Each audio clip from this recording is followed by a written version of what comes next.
leadership that teaches you to depend upon another race is a leadership that will enslave.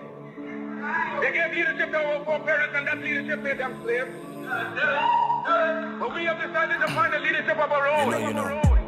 Not your average nigga, I'm a god out the hood. They can't downplay me, I came up, I'm elevated. I ain't gotta say too much for them to know I'm coming for what's mine. You know they see me in my presence, say they see how I'm coming. Young, but you not just gonna finesse me like you did my peoples. Then back when you said they was emancipated. This ain't that. Your head too big, you feeling yourself. The game wasn't fair, you had the advantage, we wasn't educated. I don't look at you people the same. Nah. Your worst nightmare, my skin tone about them chains. Yeah. Not no circus lion, son, I can't be tamed. You gon' have to kill me, pussy, Toby ain't my name. Y'all still want us think our history started when we were slaves? What? Come on now, talk about them pyramids we made. I was chosen by that man, you know y'all just been running game. The nerve of you acting like...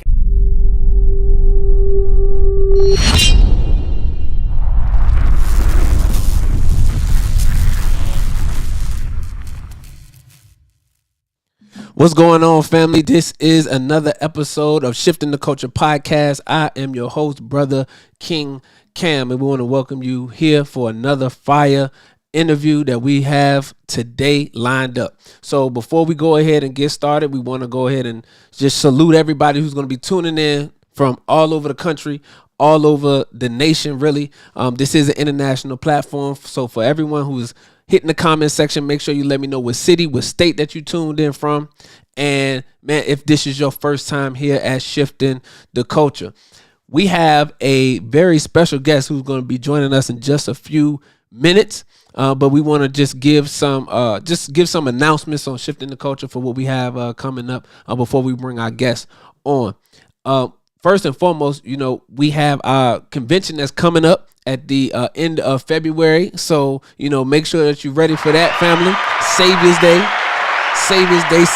that's going to be in Detroit. So make sure, man, if you have an opportunity to come out to catch the minister in Detroit at the end of February, the weekend of the 25th, I want you to go ahead and make your way to Detroit, family. And we're growing. So the YouTube family, I need you to make sure that you hit that like button, make sure that you subscribe, and make sure that you also hit that bell so you can stay notified each and every time that we drop a video. Facebook family, I need you to like and I need you to share to somebody who may be interested in this conversation. Twitter family, I need you to make sure that you retweet this out. And shout out to the Instagram family who's going to be checking this out a little bit later on. Now, normally we go ahead and drop our music. But before we drop our with the interviews, we're not going to go into the music piece. We're going to get right into the interview because we want to allow our guests the most time to be able to have the conversation with us here at Shifting the Culture. And the brother that we're going to be interviewing today, most people know him as Sia The Collective. I'm going to say that again. Most people know him as Sia The Collective. And this brother has been working as far as a business owner for quite some time. The brother is an accomplished fashion designer, accomplished entrepreneur in multiple industries, and has had the opportunity and the ability to break through into the fashion game. And I'm talking about one who is former military, and now is the head of a $25 million empire called Sia The Collective. And I want to go ahead and bring my brother on, introducing him to the family. Please, with a warm round of applause, welcome our brother Sia The Collective, family.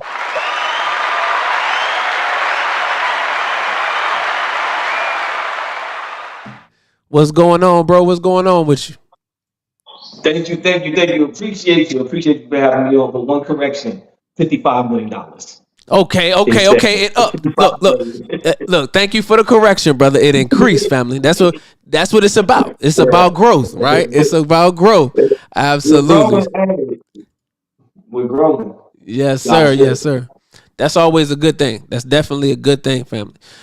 So my brother, Sia The Collective, who goes by, his real name is actually Devlin Carter, but known all around the world now with Sia The Collective, bro. And as I was talking to you behind the scenes, This it's actually an honor to have this conversation because I've been tuning into the content for quite some time. I've been tapped in, and you're not just a person who's selling merch because it's a lot of people who have clothes, hoodies and hats and things like that under their brand as just merch. But you are actually a student of the game. You actually are really a designer. You actually went to school to fine tune and hone the skills. So you have a knowledge base that have allowed you to become an expert in the field of fashion and design. So I appreciate the study. I appreciate the attention to detail and the quality of your merchandise and your shoes, bro. Thank you.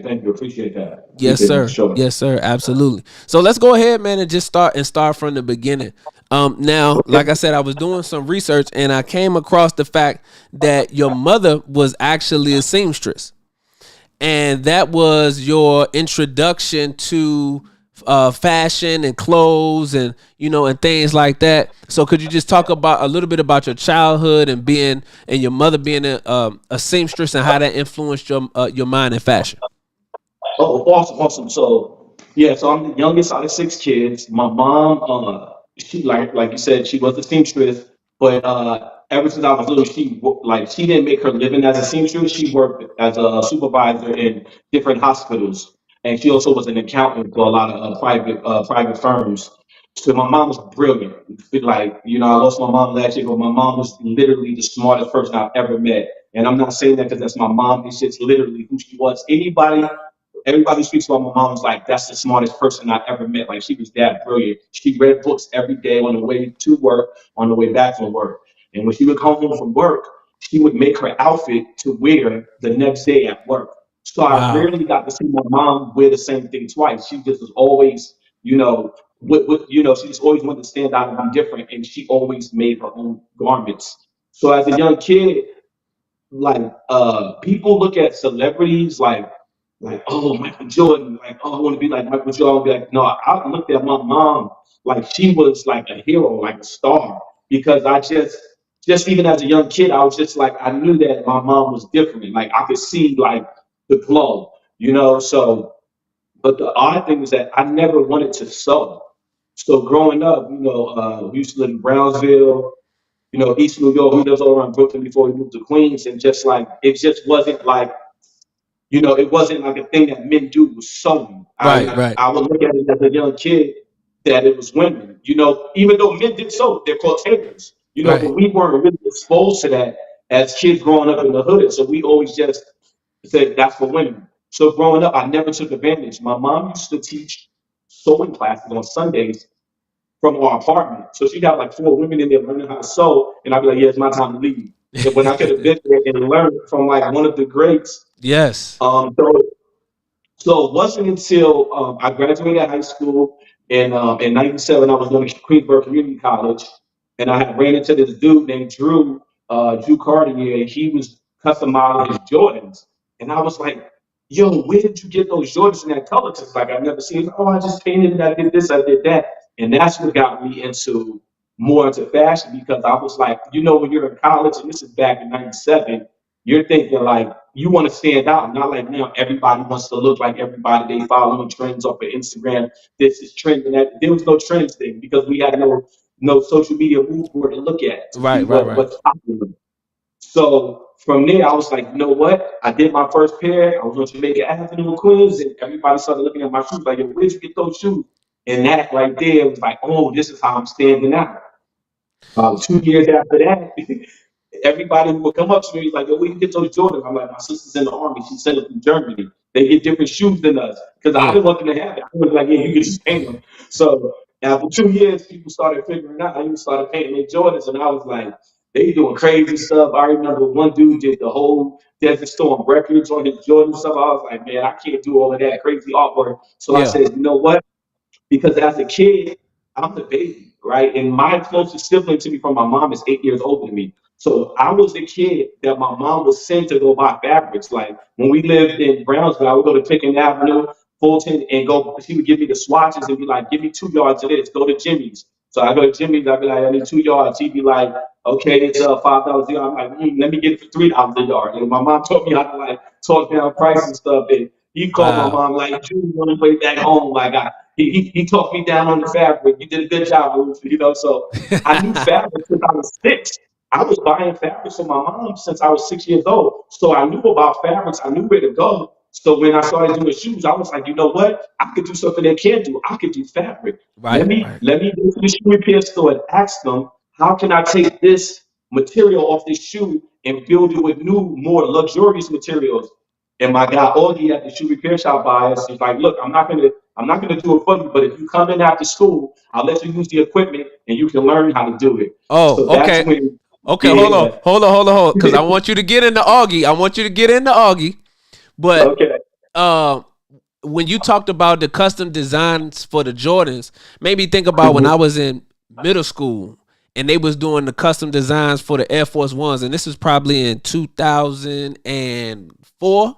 I was in middle school in Yep. 2004, so they was coming out with, and probably a little bit before that, because Bow Wow they was doing the airbrush with the Air Force Ones. So Bow Wow Mhm. had a pair, and then you had a lot Yep. of other people coming out with a pair of the custom Air Force Ones. Then they had the clear Yep. joints. Remember that they had the clear Yep. Air The Force two Ones. joint. Yeah, Yep. The two So joint. yep. So those different customizations came to mind when you talked about the way you used to custom re-rock the Jordans, right? So I think that was excellent. So you mentioned Augie and how he basically gave you some direction, and just talk Mhm. about the importance of mentorship, because he does Yeah. own a shoe repair shop in Mhm. New York City. His name is Augusta Serion. Did I pronounce that correctly?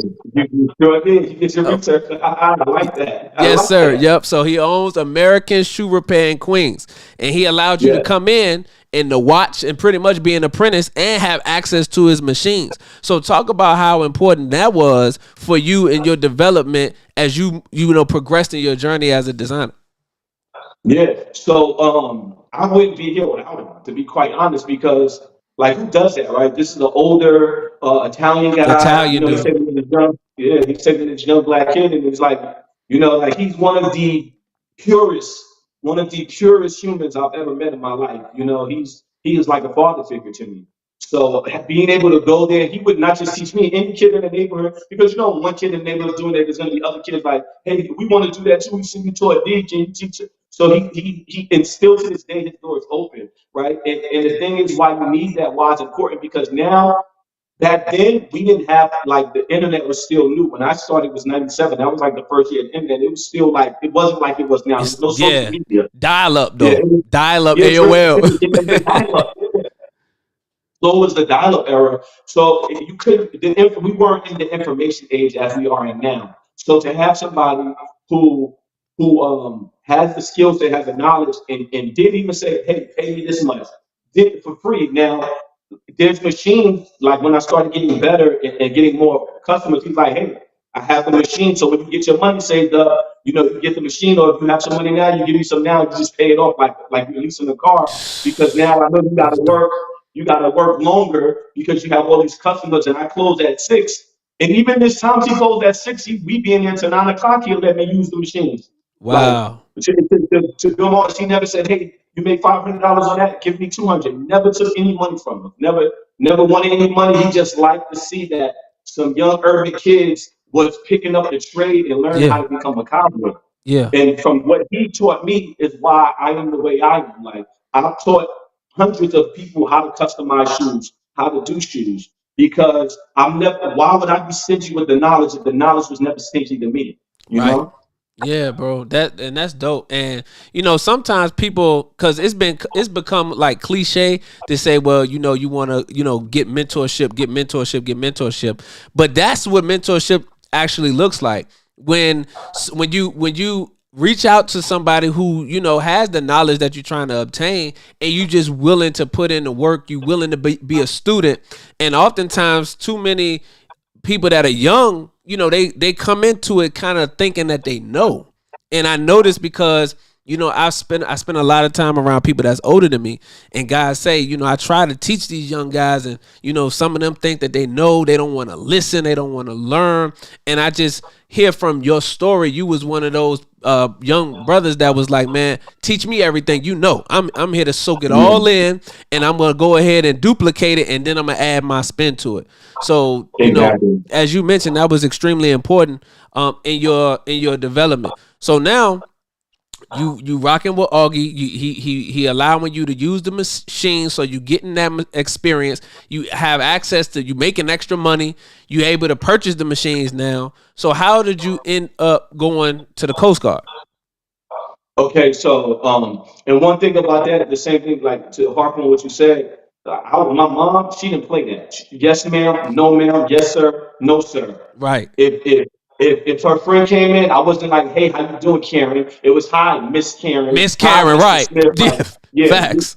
So when you're raised with that type of structure, then you are more susceptible to listen to your adults. Not like now where everybody thinks they know more than the elders, and when you don't have the life experience that these people have, Yeah. right? So now to get to the Coast Guard, so I started '97, right? And then I started the whole trend in New York with doing the Gucci on the Air Force One. So I was doing a lot of rappers videos and stuff. So I was Oh, that doing, was you. yes, Wow, I yeah. remember that I would era. go to I Canal remember that. Street. I would go to Canal Street in Manhattan, and then buy, like, they used to have the Fufu Gucci like trench coats. I would ever buy whatever they had that Yeah. was the most fabric. So it'd be like $120 for this trench coat, or $80 for the Gucci monogram pants, and I just cut it all up. I would do Timberlands, like even right now they had the Louis Vuitton Timberlands. I did that in 1999. Did a whole pair of Louis Vuitton Timberlands, Wow. construction tips, all of that stuff. I We were remember doing that, all of bro. that stuff back then, right? And I used that money to buy my, because I used to be a barber. I was a barber by trade. So when I Okay. was, even after what I learned when I was doing with Augie, I've been cutting hair since I was 16 years old, and I've been cutting all the neighborhood kids here. So I was making a lot of money doing the barber thing, then working in the barber shop. So once I had one summer where I was doing all the Gucci Air Force Ones for all the sneaker stores on Jamaica Ave, they'd give us like 100 pairs, and we do all the swooshes, and then stitch them on, and then they would sell them on the app in the stores, right? So from there, that was, let's say, 2001, right? And then 2002, you could see the game going down. Like nobody, like customs was played out, right? Nobody Yo, wanted to do the Air Force Ones anymore, because that's how things are. Trends is in, because it wasn't a global trend. It was just right. a New York trend, A New right? York thing, yeah, a New York thing. And I remember too. I remember, bro. I used to the barbers, because you brought up the barber shop. The barbers used to cop the Air Force Ones, and they probably had J's too. I remember Air Force Ones for sure, the black and the whites. They used to have them Mhm. in the barber shop. Cause my Yep. barber back in VA, he used to have them joints. So instead of going to Foot Locker, once he started copping them, we was going straight to him buying our Air Force Ones, black and Mhm. white, bro. We could get them straight out the barbershop. So that's Yeah, crazy, that's bro. fact. That's a fact. So in 2003, the beginning of 2003, I was turning 25, and I always had this promise with my older sister who was in the army. Uh huh. I told her, because I was doing it good. I was doing good with the shoes. I was making money, but I wasn't.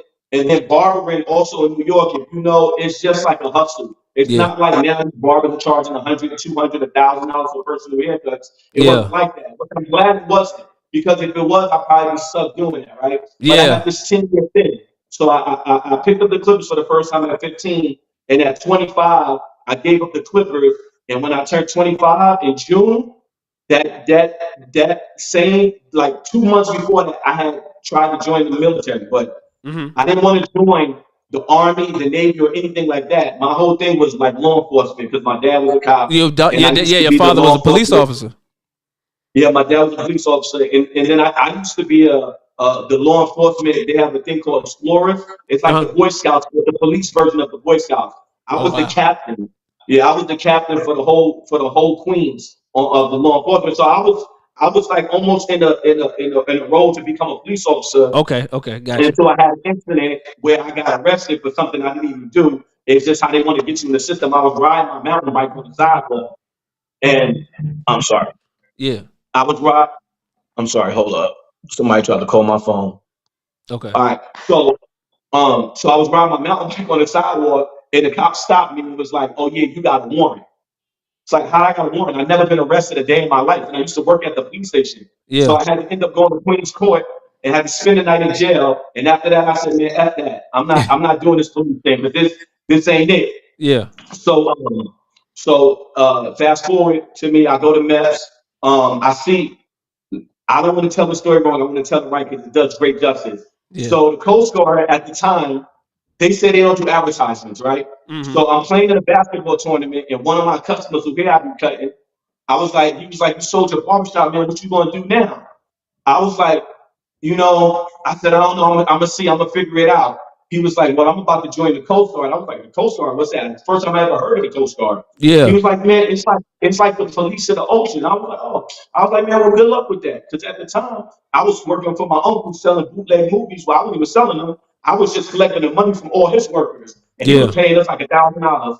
He was paying us like $1,000 every week to just pick up money in the morning, drop it off to him at night. That's it. Oh, that was And clutch. so I was like, I have the bills. I said, making money, whatever. So I heard the dude said he's gonna go to the Coast Guard. Now I'm with my nieces and nephews, and we're walking out Pennsylvania Avenue, Brooklyn, and I see a bus, and it says 1-800 like go Coast Guard, and I'm like, oh shoot, that's the joint. Yeah. Homie said, the joint homie said he was going to join. I said, all right, now he told me it. Now I heard it, so now see how it's doing. It's always been around. Yeah. Yeah. And then the third time I'm listening to the radio, and I hear Coast Guard commercial on the radio, like 1-800 go Coast Guard. I'm like, all right, cool. I'm like. But I believe in signs. And that was 3 signs. I haven't figured out what I was going to do. And then I remember my promise to my older sister. I said, if I didn't make it rich by 25, I would give the military a try. And I was like, so after doing my research about the Coast Guard, they don't kill anybody because I didn't want to kill anybody. Yeah. They help people. They do immigration patrols and they do drug busts. I said, you know what? I went to the recruiter. I said, yo, I want to do the Coast Guard. And they was looking for black men at the time in minorities because that is the most white organization, military organization still to this day. Like Coast Guard has the least amount of black people in it because they feel like, I don't know, black people don't want to swim or something. But but so anyway, so I go to the recruiter and he's like, I was like, yeah, I just want to be a reservist. So I just do every weekend here and there, whatever. Because I was making good money working for my uncle. And then one day, when I went to go pick up the money from my uncle from one of his workers, the dude was like, yo, because they couldn't leave the spot where they sold the movies. He was like, yo, could you either stay here and watch the table for me, or can you go across the street to McDonald's and give me like a number 3? I was like, I can number 3 because I don't want to sell the bootleg movies, right? I'm walking across the street, and this is in Fulton in Bedside, Brooklyn. I'm walking, and all of a sudden I'm walking next to this guy that I don't know. I hear gunshots. So I'm like, So I'm running. The guy who was right next to me got shot in the back. So I'm hiding behind the car. And I'm seeing, and the dude that shot him stood right up in the stick, 3 times. Missed all 3 shots because you can't shoot a gun like this because you're gonna curve the bullet. Right. So the dude gets up, runs across Fulton Avenue into the McDonald's, and jumps behind the counter. I called that same day. I called the recruiter because they were trying to get me to be active duty, and I was like, nah, we need to do this. So I called him. I said, hey, if you could get me out of New York as soon as possible, I'll switch from reserve and go active duty. He said, how does next week Monday sound? I said, sounds perfect. Yeah. And that's how I ended up going to the Coast Guard. But it was more so on the promise to my older sister, who was kind of like more my mother figure because my mom worked so many jobs because she just went to take welfare and she just had to take care of kids. So my older sister, Belanda, was really the one who was really like more of my mother figure at the time. But I told her, I said, yo, if I don't do it, I'm going to do what you did, and I'm going to just fix my life from there. And that's how it happened. Wow, bro. That's an amazing story. And too many times, things like that happen in our lives and we don't really read the signs. Like you literally was reading the signs. Even when it comes to joining the Coast Guard, you paid attention to the signs. Then you had this situation happen and you paid attention to the signs like, yo, this is a little bit too close to home for me. Let me go ahead and make the move to go ahead and get up out of here. Other than thinking, how most of us think that we invincible, not understanding that the streets is undefeated. And when stuff like that happen, let me go ahead and remove myself as soon as possible.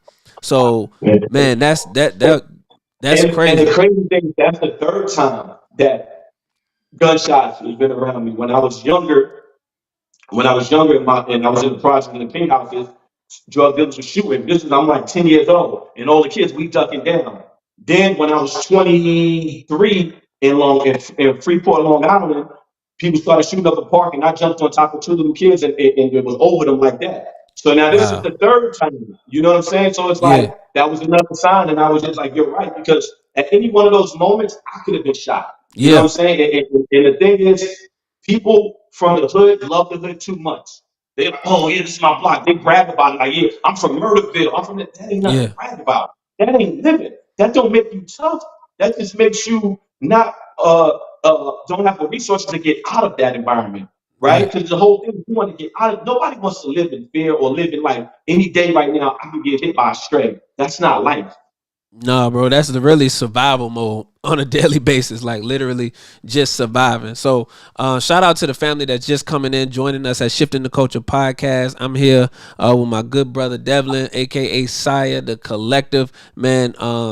Major, successful entrepreneur in the fashion game, and he stopped by to have a conversation with us. Those in the comment section, shout out to all of those who tapping in the comment section. Man, please, if you new, let us know what city and state you checking in from. Now, you joined the Coast Guard, and Yes, sir. so you joined the Coast Guard. What year is it? 2011 that you end up getting stationed in New York City, in New York. Yeah, I joined the Coast Guard in 2003, Okay, August 28, 26. August 26, 2003 was my first day of boot camp. okay, okay, Yeah, no and doubt. then so from boot camp, when you're in boot camp, they give you like, it's kind of like you have a choice, but you don't. But they like, you get to pick like 3 locations you would like to Be get stationed. stationed at. Hmm. Yeah, so most people try to get back home. I Hmm. said Right. no. Yeah. I said number one, Hawaii.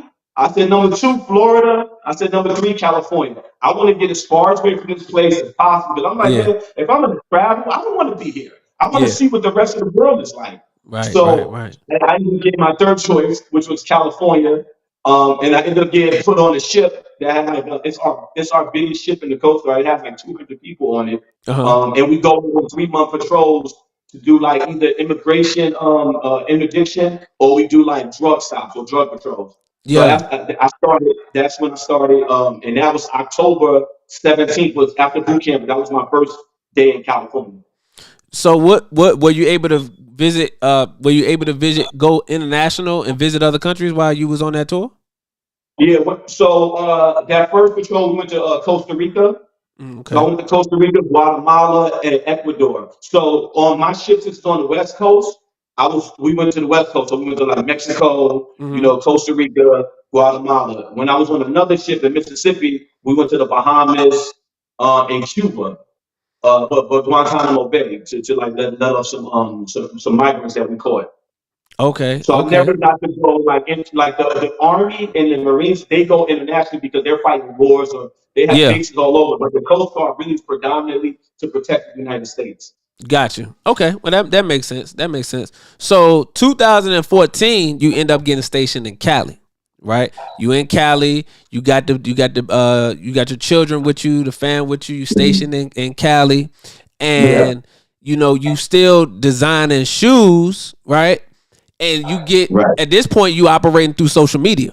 So you utilizing Yeah, social media. You still designing shoes, and then you get an offer from Under Armour, bro. yeah. You get So the we Under skipped Armour one offer. part. Talk about that. Yeah, so we skipped one part. Okay. 2011 is when it really happened because Okay. 2011 I got moved from California back home to New York City. So Okay. now I'm stationed back home. I'm like, Instagram is out. So I'm looking at Instagram and I'm seeing guys do the shoes. And I'm like, man, Yeah. they got a lot of followers. I'm like, they doing some dope stuff. I'm like, I know how to do that. And then I happen to be back home. So I'm like, I'm gonna go to Augie. So Right. I go to Augie shop. I'm back. I said, it's kind of like, the dude that, that get locked up in the 80s and then he come back home And and then like come back out. Yeah. everything's changed. He trying to get back in the streets. Right. He trying to So see that's what's how it was.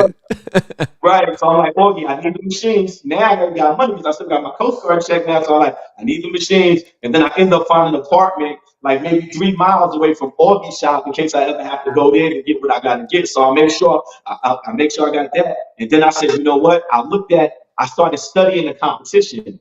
I'm looking at guys who do reconstruction. So what I do is called reconstruction because I take the shoe apart and I rebuild it and I resew it. Not a lot of people at the time was able to do that, but anybody can paint, but not everybody can Right. sew. Okay. So, right. So I'm reconstructing the shoes and I'm seeing the top guys who's doing it. And I'm like, man, they'll do a shoe and they won't post another shoe sometimes for a week, 2 weeks, or a month. Yeah. I said, nah. I said, if I want to get big on Instagram and I want people to see my talent, I got to do a shoot every day. So, and like people didn't even paint the shoes and post them every day. So I was literally taking apart a pair of Jordans. I would do it and I would do a whole new crazy thing and show it the next day. And people would be like, oh, boom. And then the next day. Now, mind you, I work at 12-hour shifts. And when I was in the Coast Guard, my job was I was a watch stealer. So I worked from 6 o'clock in the morning to 6 o'clock at night. And then when we switched schedules, I'd be 6 o'clock at night to 6 o'clock in the morning. So while I'm at work, because I did vessel traffic. So for those who don't know, that's like an air traffic controller for ships.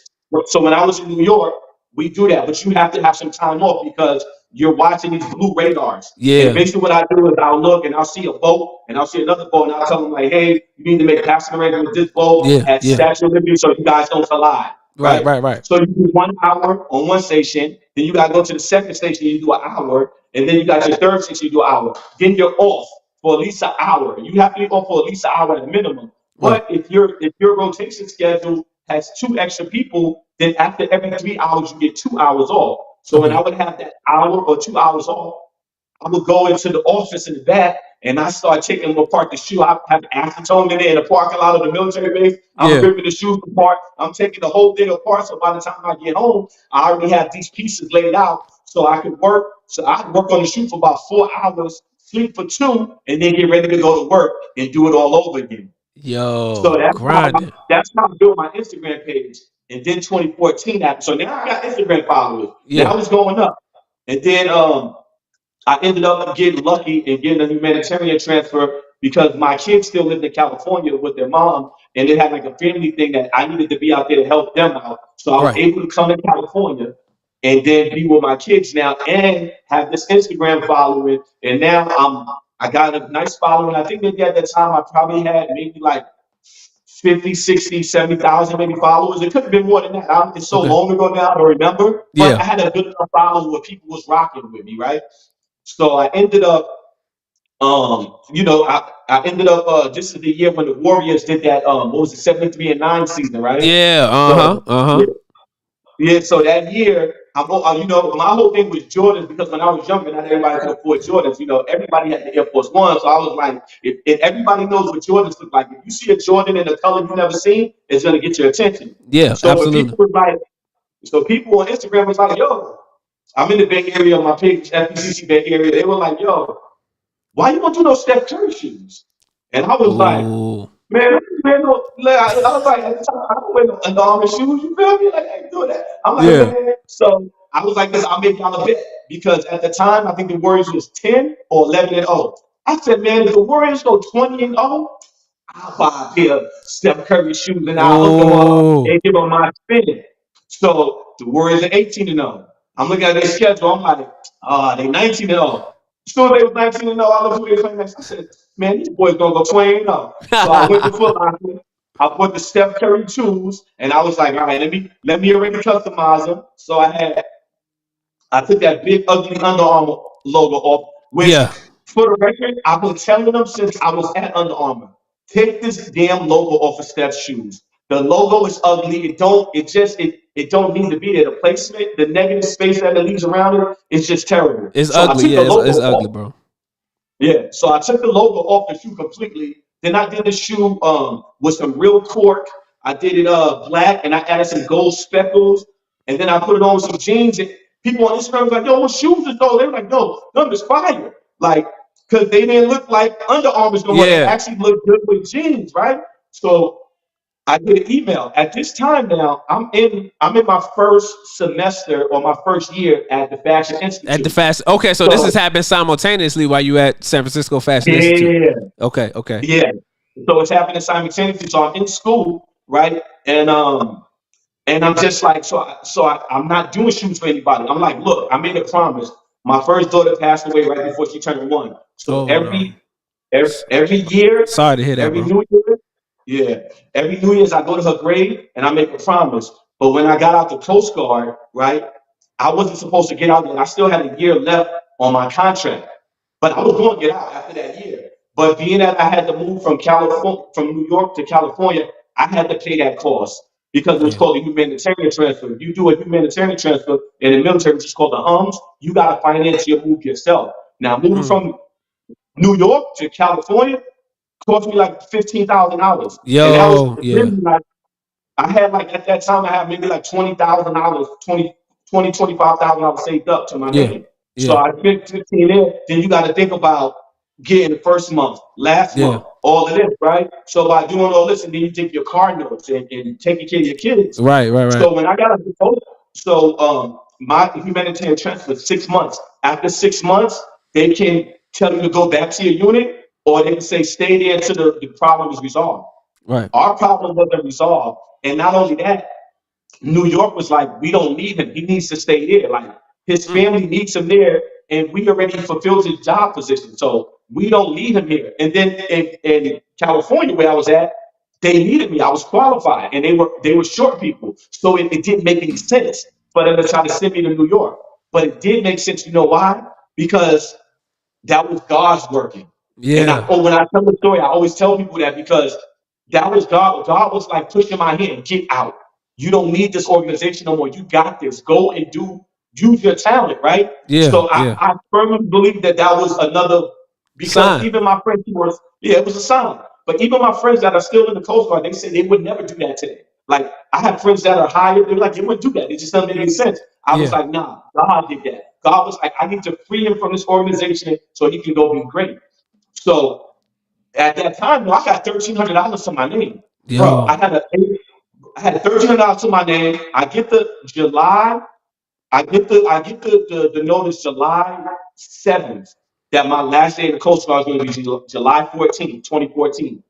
So I'm like, I got a week. I got $1,300. I just paid my rent, so I got $1,300 to my name. Yeah. At the time, I was making great money in New York because I was doing shoes and getting my paycheck. Right. So I had AMG Mercedes with the insurance. That was 1,000, Right. right? So my apartment was 1,300. So it was like, either 2,300 you're right gonna there. live in your car or you're gonna live in your apartment. And I said neither.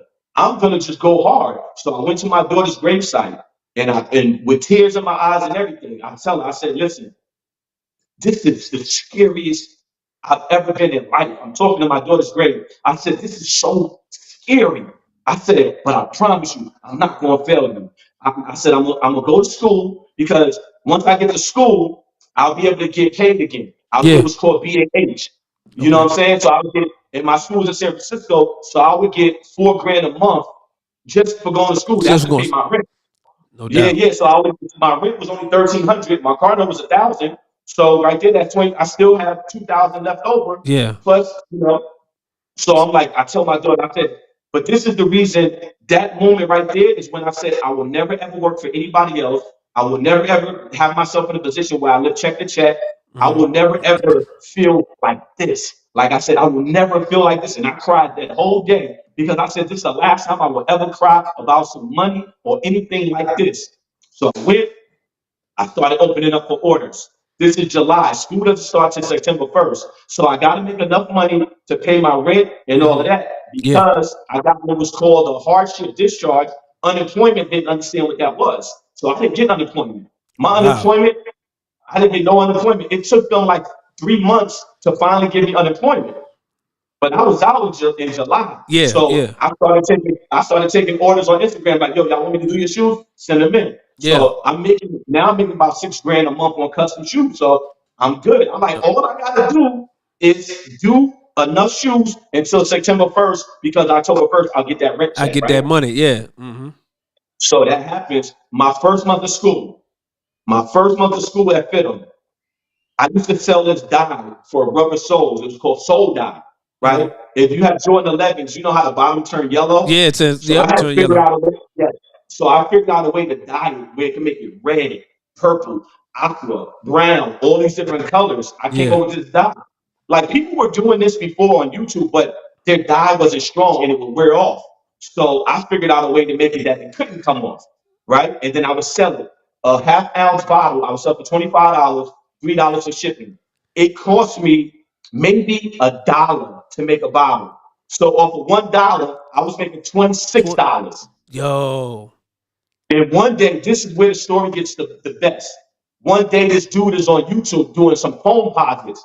It was the gray camel ones. So he's doing the foam posits, and boom, the dye falls and spills on top of his foam posits. It won't come off. He's trying to wipe it off. It's just dyeing all the white parts and dyeing it like the blue. And he's like, and then it won't scratch off. So he makes a video because at this time, foam posits was very popular. One of the most popular shoes to customize. Yeah. Yep. So when he did that, it made the product go viral because he made a video on YouTube saying, look, you could dye this part of the foam posits with FBCC soul dye and it can't come off, it can't scratch off. It dyes the plastic. My brother, the next day, every morning, I would leave my house at 6 in the morning to get to school at 8. By the time I got off the train at like 7 o'clock in the morning, I had already made $1,200 in orders. Every day, I was making over $1,000 before I even got to school. Wow. So boom. So the guy who had $1,300 in his bank account just a few months ago, after this first month of school, I had $36,000 in my bank account. Wow. Right? Look at God. Look at God, bro. Look at God, bro. Stepping out on faith, bro. Bro, so then PayPal, right, hits me. They call me because I'm trying to like use my card and it's getting declined. I'm like, I got $58,000 in my PayPal account. Yeah.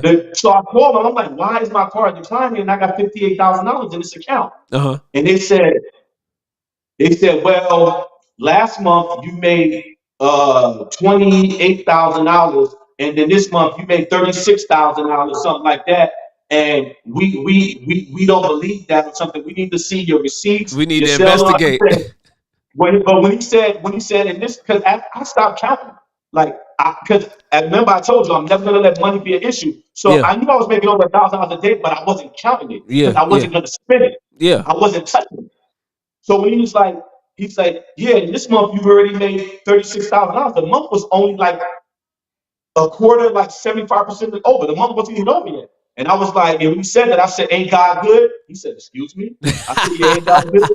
So he was like, what do you mean? I said, one, the product that I'm selling, he was like, let me see your receipts from China. I said, I make the product in my kitchen sink. Yeah. There's no China involved in it. I said, I make the product myself and I shipped it all out.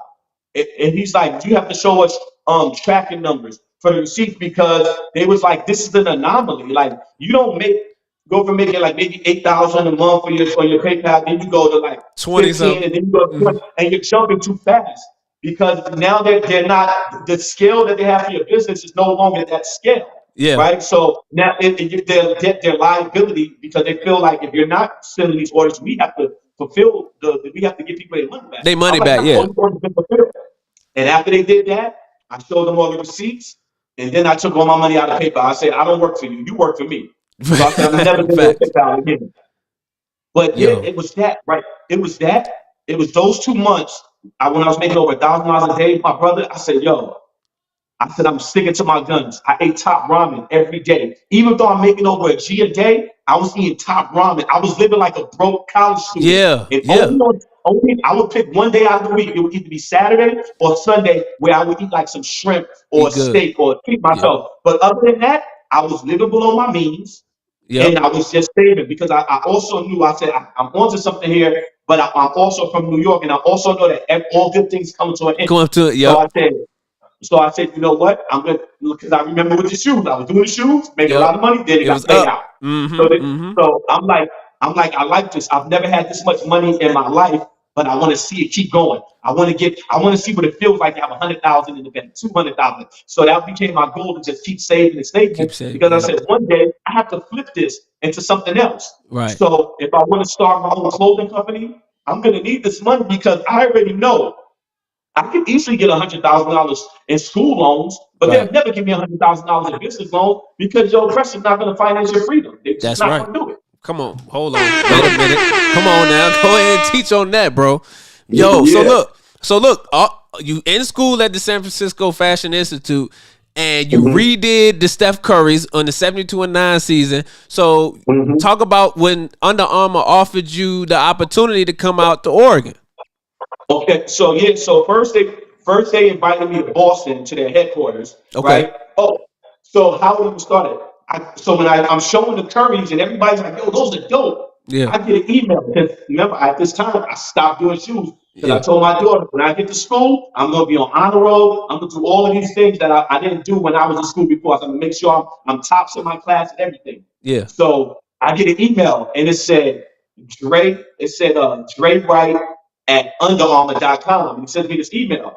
And I didn't even read this email. I didn't read who he was. I read the email. Like, "Hey man, my name is Dre Wright. I work at Under Armour Entertainment. I see what you did with the Steph Curry's, man. I want to get you to do some shoes for us, whatever, such and such." And now, mind you, I'm not doing any shoes, but I'm like Steph Curry. I'm in the pay. I'm like, this is different. I'm like, and I like Steph, but I'm like, so I look at the email. I said, first, make sure he's not a scammer. Scammer, So right? then I think Exactly. the email was it was an official Under Armour email. He was like, "Right now we're in London because we have something to do with the Wonder Woman movie. I think they did the costume or something." So he said, "When we get to the airport, I'm gonna call you. This is my number. Oh, answer my call."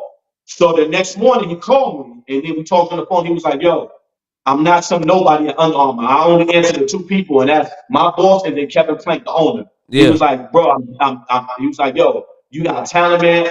You the first person to make our shoes look good in this realm of streetwear. Yeah. So we want to bring you to Oregon and everything like that." He was like, "What's your address?" So I gave him my address. The next morning, I had a big UPS truck pull up to my house with 30 boxes of Under Armour stuff. Wow. Like if I was a college, and it was like I was a college football star or something. They were trying to bring me to their college. Yeah. And then the next day, I got another box, another like 20 boxes. Like, and my neighbors are looking like, "Yo, what's going on?" Yo. Like, "Look, they bringing you this," and everybody at the FedEx office, they done seen the story go viral, and they're like, "Oh man, good luck. I hope everything works out." So I go to the campus, and we're walking through the campus. They're showing me, and then at the end, they bring me to this like room. It's like a theater room, and it has like all of these like TVs put together to make one big like jumbotron, and it's literally my career. Like they're playing a highlight reel of me. Like they're showing my custom. They're showing like that I go to film. They're showing all the different things. They're showing my military pictures. I don't even know how they got pictures from when I was in the Coast Guard. Like they done reached out to me when I picked me in the military. Like they were recruiting me to be like I was the best athlete in the world. Like it was super dope. So they did that, and I was like, so we started talking about. I said, one, I'm gonna finish school though, because I didn't do this to not finish school. I want my degree. So that next year, on my last year of school, they fly me out to Oregon. And now I'm at the footwear department because if people listening don't know, every footwear company has offices in Oregon. And the reason why they have offices in Oregon is because of Nike. Because when somebody quits from Nike, the next day they'll be working for Adidas or they'll be working for Under Armour or New Balance. So that's how they poach the talent, right? Okay. So I'm in Oregon, and my interview was with I can't even think of his name right now, but he used to be the head at Nike. He was the head of footwear at Under Armour. So I had my interview with the head of footwear. The only person he answers to is Kevin Plank. Okay. So he's like, we want to bring you on. Like, and at the time, I didn't design sneakers. I didn't even know I could design them. I knew how to make them look better when they already existed. Right. But I never designed my own sneaker at this time. So from scratch, I'm like, and I'm telling them, they're like trying to, they want me to work there. And I'm like, I said, they'll show me a shoe and I'll tell them how to make it look better and everything like that. But I was like, I said, they offered me the job and I was like, I can't work here because you're in Oregon. And when I was in the military, I had to live in New York, but my daughters lived in California. And I told them I'm never leaving them again. That was just I said, look, I had my store in Oakland, so I was like, look, I can work from my office. You know, I can work for you guys from my office. They were like, no, we want you to work here with us. And I was like, I was like, that's something I have to seriously think about. But I'm not, I can't work here either until I finish school and get my degree, and I don't finish until June. And it was like, all right, it was like, you know what? We got something for you. We'll make you an independent contractor. So we'll have you work on some projects with us. You'll be an independent contractor. You can work from your house, your office, or whatever. And I was like, cool. And the first project they wanted me to work on was a project for the Under Armour Curry 3. And when I got the images of the shoe, I said no. I didn't say no to them, but I told them, I said, this shoe is not a good looking shoe. I said, because what people don't know is the Under Armour Curry 2 was the number one selling basketball shoe that year. It sold more than Kobe's and Kyrie's combined. It sold more than LeBron's. The only shoes that didn't sell more than them was the Michael Jordans, but Michael Jordan's not an active player. Out of all active players for the signature shoe, the Curry 2 beat all of them that year.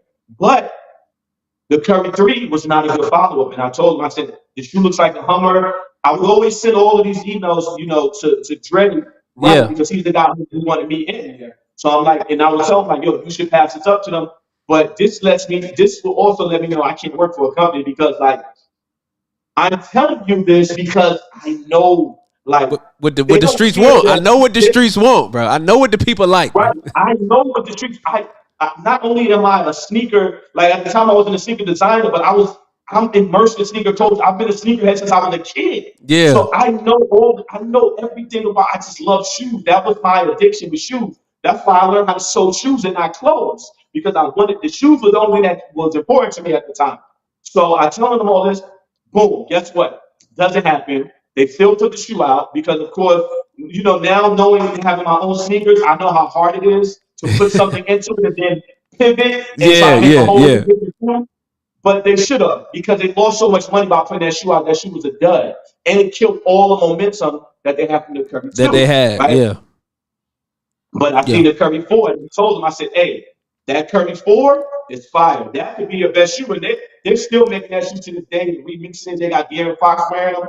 But that shoe, and it doesn't have that big, ugly Under Armour logo on it. This is what I've been trying to tell them. From way back. Yeah.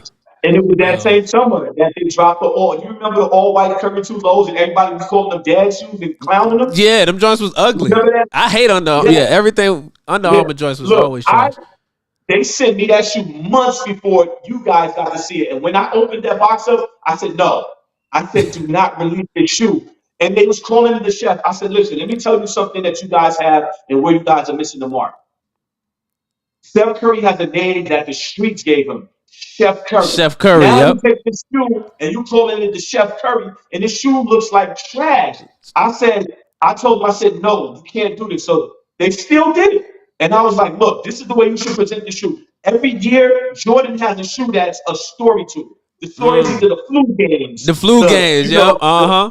The 50-point night, all these the last shots, the last shot joints. Yep. Last shots, right? Yeah. So if you have this name that he got organically, every year there should be a Chef Curry shoe, and that shoe should be the most special shoe y'all do. I said, yo, make the shoe box look like a fucking oven. Yeah. Open the drawer and have it come with a spatula or whatever, but make the shoe be fire, make it special, right? Make it limited. So then resellers will want it. Yep. They ain't listening. They ain't listening. You was giving them the game, bro. You was giving them the game. So much game I did.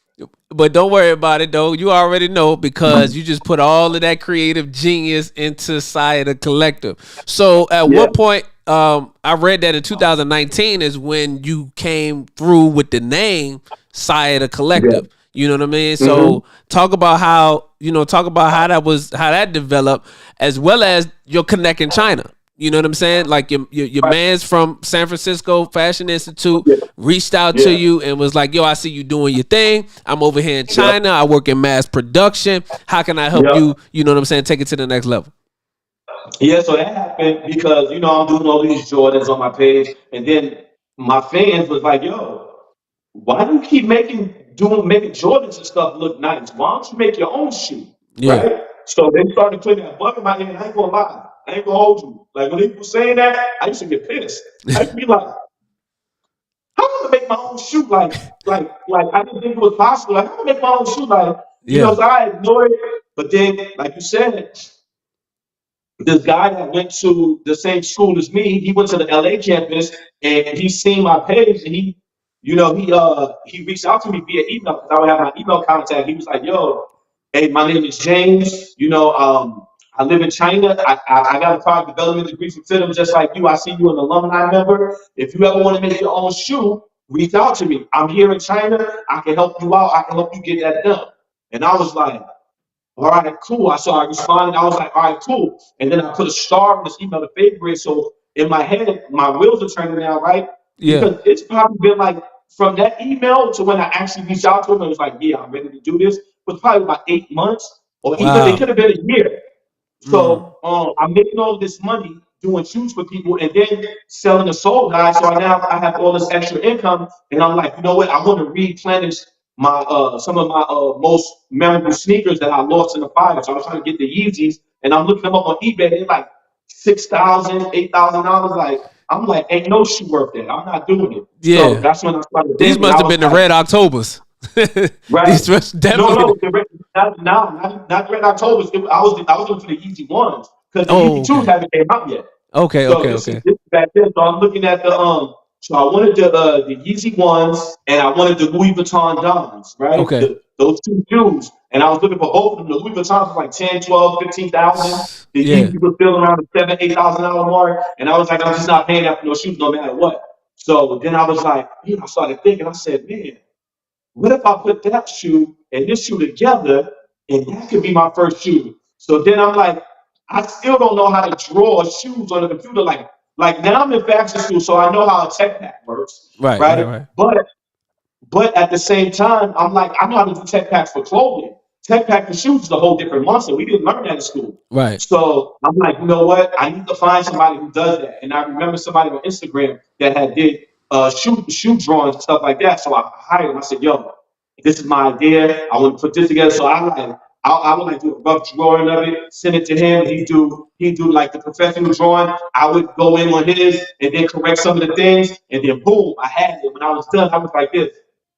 I said, yeah, this shoe gonna sell. I said, this one is. I Yo. look. I said, this one is. I could even keep it to myself, right? So Yeah. I sent the design to my dude in China, right? And then so now I have to wait for him to get the sole made, get get all the stuff made. Yeah. And for the sole, I had that summer I had went to New York and everybody in New York was wearing Hirachis. So I was like, Hirachi was super popular. So I was like, let me mix the Easy One with the Louis Vuitton one in the Hirachi style sole, right? So then when I did that, he found a sole, and this is now it's the Balenciaga Speed Trainer sole. But Yeah. I had that sole first. So people think that this is like it's their sole. No, I had it first because it was an open source mold in the market. Right. So I had it, and when I did it, I sent it to him with that sole on it, everything boom.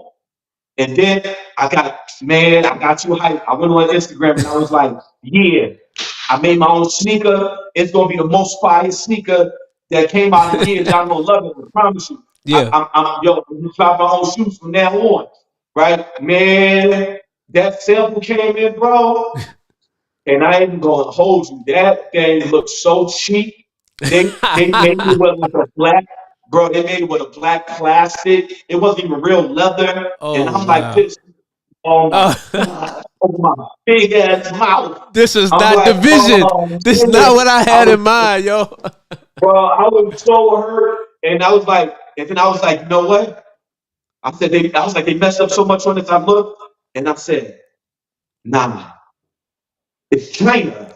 I said, hey, China know how to make bootlegs or anything, right? He was like, Yeah. yeah. I said, yo, how about I make a shoe myself and send it to you, and you have them copy my shoe? He was Mm. like, he said, yeah. He's like, but I've never worked with anybody who knew how to do that. I said, well, I know how to make shoes, so let me make my own. Right. So I went to Union City in California because they got Tandy Leather is the name of the place. So they got all the veg tan leathers because I wanted the shoe to be veg tan with like pink lining, right? Like light pink. So I went and I spent about $300 on all these different leathers because I could get a leather for this panel, a Right. nice premium suede for this panel. Mm-hmm. I Mm-hmm. wanted because the texture is what speaks.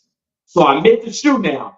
The shoe that they sent me, I take that shit apart. I put acetone in it, and I take the top off. I throw that away, and then now I put my top on top of the sole, and then I post it like that. And I'm like, oh, we in there. I'm like, we in there. I got this. So now I send it back. I send it.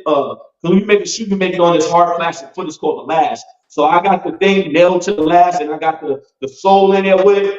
I go to FedEx. It cost me about $160 just to send one shoe back in China.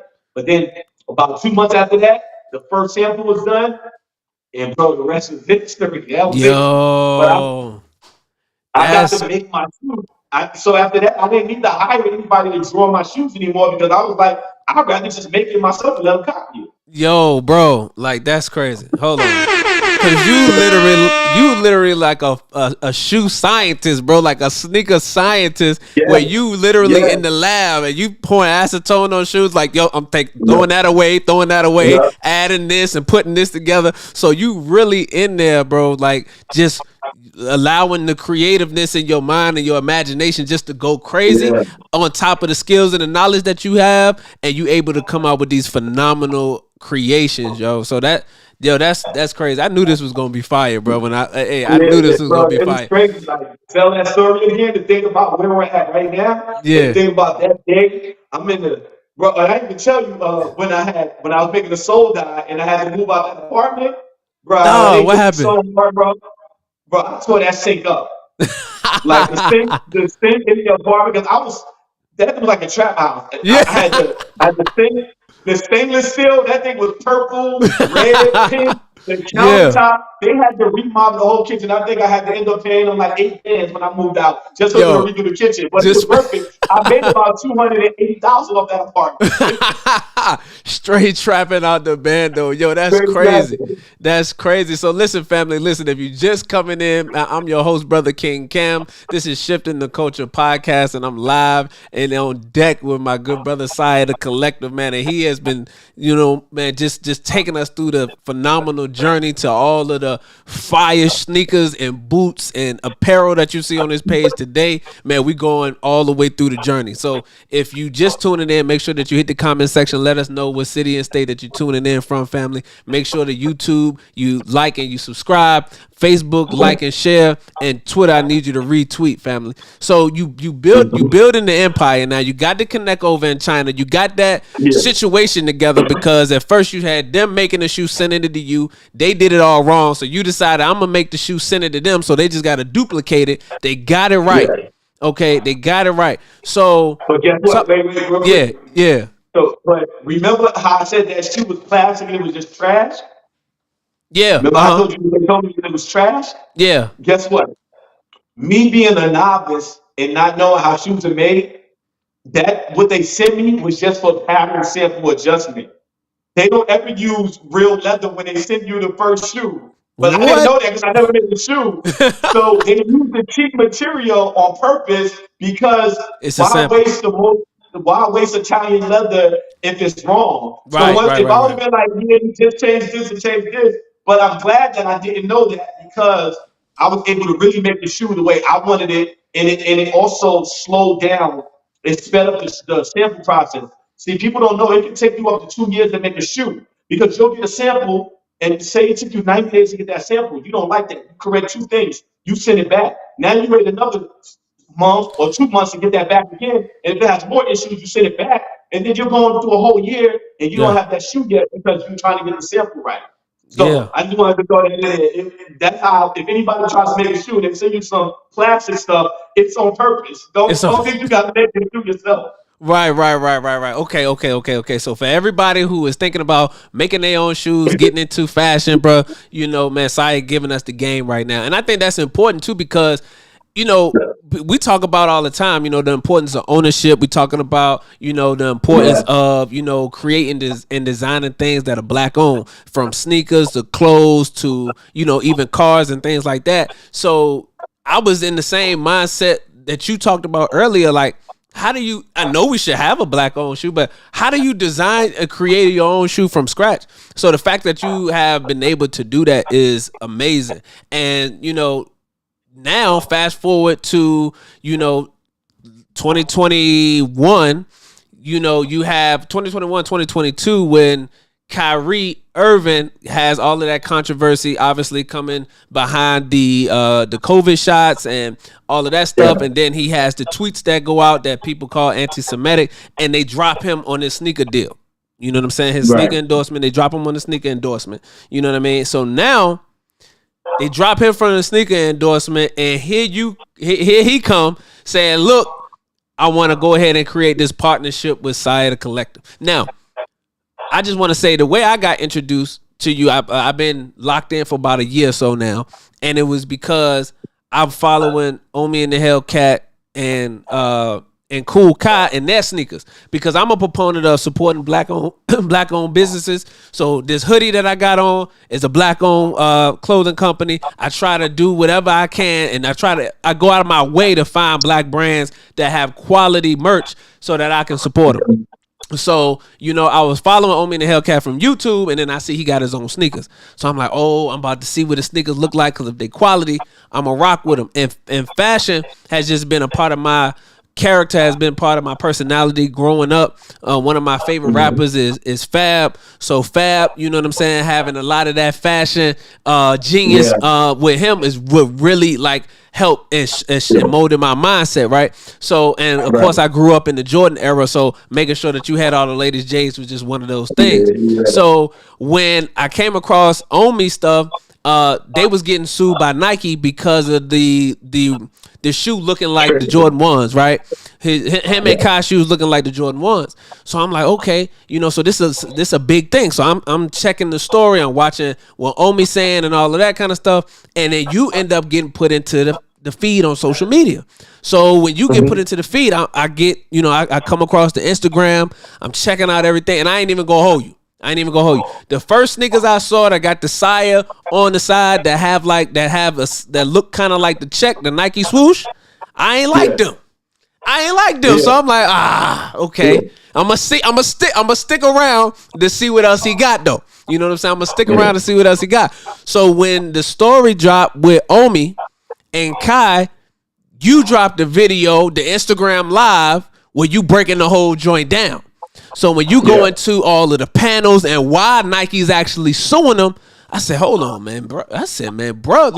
He not just making shoes and clothes. Like, he really do this. Like, he really do this. Like, he a scientist on the fashion game. So I watched the Instagram live, and I'm like, yo, I'm going to see what else he got. So from that point on, you know what I'm saying, I just been following the page, bro. And I've been loving a lot of stuff that you've been putting out recently. So talk about the partnership with Kyrie, and where and how you really got into building the empire, because there's a couple of other things I want to talk about before we jump out, before we dip. Yeah. So the one thing we were talking about with the Omi and that the shoe that looks like the Jordan 1. Yeah. And then you said you look at my page and I had the joint that it looked like it was a Nike swoosh, right? Yeah. So what you may not know is that when I made that shoe, it was to get back at Nike. Nike stole from me. So I made, when I was a customizer, it's a few customs that I did that they copied and did mass production of. But it was one in particular that they copied all the way to a T that even YouTubers called them out. It was the Air Jordan 6s. I had made a pair of Air Jordan 6s years ago, before I even started at the Fashion Institute. And I did the whole shoe in reflective. And then I had an embroidery machine, and I embroidered Nike Air on the back, right? So the whole shoe was reflective. It was the black infrared 6s. Nike Air on the back. The reason why that Nike on the back is important, especially if you're a sneakerhead, Nike never made shoes that had the Nike Air on the back if it never had Nike Air on the back when it came out. Right. Jordan 6s had Nike Air on the back. But if they came out with a Jordan 6 and it was a color like, let's just say pink and orange, it couldn't get the Nike Air on the back because Jordan never wore those. Yeah. It would have the Jumpman on the back and it would say Air under it. Mm-hmm. So I made that whole shoe Nike Air on the back, all reflective. 3 years later, they came out with the same exact ones. If you look at reflective Jordan 6s, they stole that from me, right? Wow. But I had a senior chief when I was in the military. He said, I don't ever want you to come to me with a problem unless you got the solution. So if you be like, hey, senior chief, such and such and such is wrong, he wants to hear like, but this is what I'm gonna do to correct You'll it. fix it. Yeah. So I'm like, okay, Nike copy my joint, and I didn't get nothing off of it. All we get to do is go on Instagram and be like, Nike stole my stuff. Y'all see it here. Look, same shoe, 3 years apart.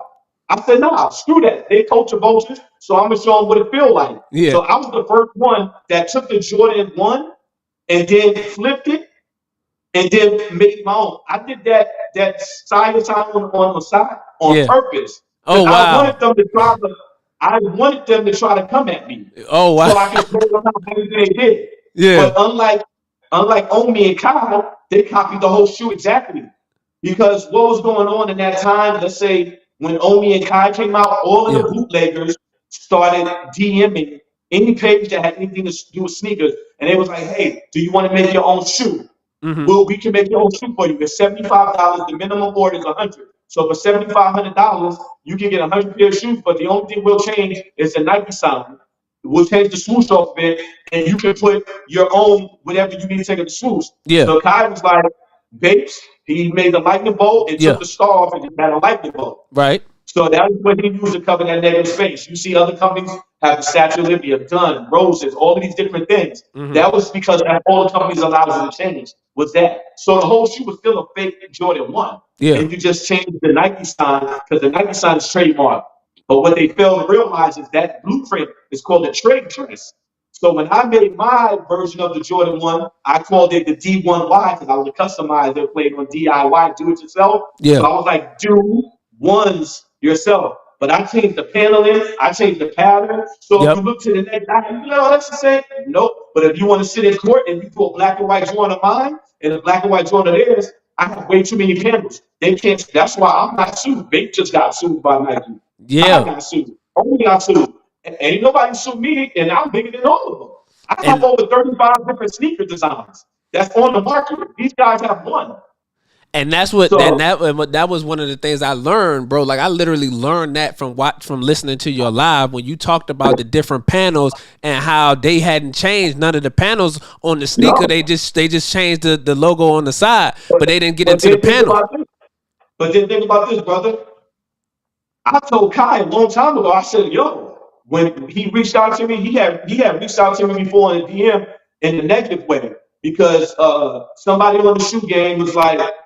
Oh, this is the same thing as Sia Collective. I said, no, this is not the same as Sia Collective. So he felt the same.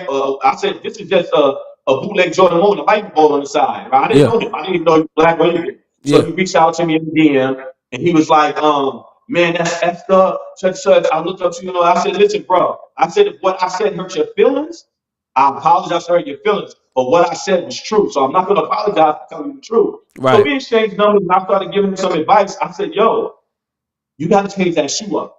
I said, you got to change some of those panels. I said, they're going to sue you. They're going to come after you. I have friends that work at some of the different sneaker blogs like Sneaker Bar Detroit. And he told me that Nike was having conversations about Kyle. And I was in Atlanta, Georgia on a trip. And I hit Kyle. I said, Kyle, bro, they're looking at you. You got it. And he even said, you know what? It's funny. Some girl that works at Jordan Brand just started following my page. And I looked at the page and I think she works at Jordan Brand. I said, I'm telling you right now, just, bro, come up with some other stuff because soon they're gonna stop you from making this shoe. Same thing. Omi, super cool. He reached out to me, nothing but love and respect. We never got off on the bad foot or anything like that. Because at the end of the day, I want more people that look like me in this space, so we don't got to keep rocking with their stuff. Yeah, absolutely. So young black men getting money is never a bad thing, and getting it the legal way. So I'm a proponent for that. So like I told Kai, I said, yo, you gotta come up with some different shoes because look, when they stop you from making that, what are you gonna do? What you gonna do, right? Yeah. I said everybody, I'm like, if Nike even wanted to be like, I know they can't get no money off of me because the shoe is too different. I can sit in court and explain. I don't even need a lawyer. I'm like, lawyer, shut up. Let me show them how to do this. Yeah. I bring the whole thing out and I can sit there and break it down like no lawyer could, right? So I'm not worried about Nike because I can sit there and show that what they would even try to allege is useless. Yeah. Right. But at the same time, I don't even need to waste that type of headache. I'm like, oh, you don't want me to make these no more? Fine. I got 30 other shoes. My brand is not built on somebody else's brand. My brand is not built on a Jordan 1. My brand is built on the DB1s, the Veranos, the Invernos, and every other shoe I keep coming out with, right? So I Yep. have all these different shoes. I have more foam shoes than any major company. Nike on like their second, third, fourth shoe. I got 6 foam shoes already. I already seen it. I knew that. I knew from the pandemic when everybody started wearing sweatpants everywhere. I said people are going to want to get more and more comfortable. So I'm Yeah. going to make stuff that's more comfortable and a low way I can find out where to lower my price point because foam is cheaper than leather and stuff like that. So I already was ahead of the curve and I OD'd in it. So I've done stuff they haven't even done yet, right? Because Bro. you have to, if you really love this game, you got to get suited. So now fast forward to Kyrie. I knew Nike was going to drop Kyrie Yep. because I knew they weren't going to keep him even after his last shoe. Yeah. Like it was 8. Because when they made the first 8, because they made the Kyrie 8, he didn't like that one. They changed it to the Kyrie Infinity. And then the Kyrie 9 is really the Kyrie 8 now, right? Mm-hmm. But when it came out, he said, I don't like this shoe. The shoe's ugly. I ain't designers, y'all. Don't buy it. So when you do that and you're in the last year of your contract, I knew that they were going to, you know, eventually just and then you had In the business Ja relationship. Morant Yeah. coming. You got a younger guy, Ja Morant, who's a high flyer. High flyer sells sneakers. Young, he's not a center. We all know guards is who move the sneaker market. So I Right. said they got Ja. So they go and replace Kyrie with Ja. I knew it. The writing was on the wall. So I was waiting for it to become official. I seen all the anti-Semitism laws. I waited to become official. I seen it become official. I said, listen, one thing I love about Kyrie is he gives back to his community.